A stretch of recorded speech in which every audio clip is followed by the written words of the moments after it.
আজকে একটা ক্যাপাসিটর তৈরি করব, আর এটার নাম হচ্ছে লাইডেন জার। সবার আগে একটা প্লাস্টিকের বোতলের মধ্যে পানি দিয়ে দিলাম, এরপরে একটু লবণ দিয়ে ভালো মতো মিক্স করে নিব।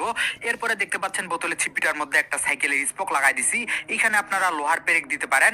এরপর ছিপিটা শক্ত করে আটকায় দেওয়ার পর এক টুকরা অ্যালুমিনিয়াম ফয়েল পেপার নিব, আর বোতলের চারপাশে টেপ দিয়ে আটকায় দিব।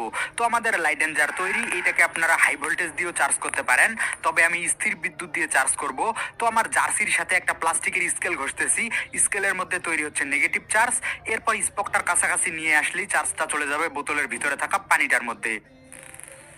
যদি এরকম শব্দ হয় তাহলে বুঝবেন জিনিসটা চার্জ হচ্ছে। মোটামুটি 100 বার চার্জ করলাম। এইবার দেখি কেমন শক দেয়। শকটা কিন্তু ভালোই শক্তিশালী ছিল। এইবার আমি দুইটা ছোট বাচ্চাকে এটা ধরতে বলবো, দেখি ওদের রিয়াকশন কেমন হয়। এখানে টাচ কর,